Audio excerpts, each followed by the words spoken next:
মদ খেয়ে বন্ধুদের বেধড়ক পেটালেন আর মুখ খুললে গুম করার হুমকিও দিলেন। অভিভাবকরাও তার মদ ও নারী সঙ্গের এমন বেপরোয়া জীবনে অতিষ্ঠ।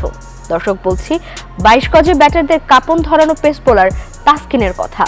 রোববার সন্ধ্যায় বন্ধু সৌরভকে জোর করে নিজ গাড়িতে তুলে পেটান তাসকিন।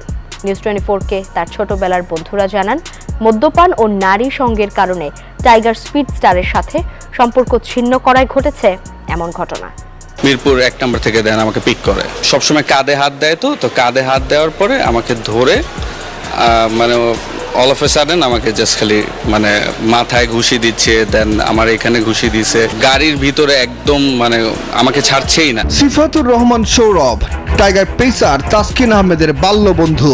ছোট থেকেই একসাথে বড় হয়েছেন, ভাগ করেছেন সুখ দুঃখ, কিন্তু হঠাৎই চিট ধরে বন্ধুত্বে। হুট করেই সৌরভকে নিজ গাড়িতে জোর করে তুলে বেধড়ক পেটান ছোটবেলার বন্ধু তাসকিন।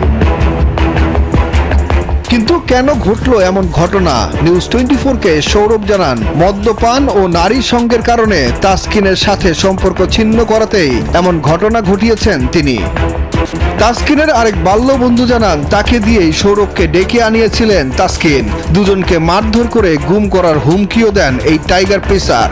তাসকিনের পাশের বাসায় বসবাস করা সৌরভের খালা ঝুমা খান জানান, এই ঘটনার পর তাদেরকে শহীদ সারওয়ার্দী হাসপাতালের জরুরি বিভাগে নিয়ে প্রাথমিক চিকিৎসা দেওয়া হয়েছে। এরপরে সোমবার মধ্যরাতে মিরপুর মডেল থানায় তাসকিনের বিরুদ্ধে জিডি করেন ভুক্তভোগীরা।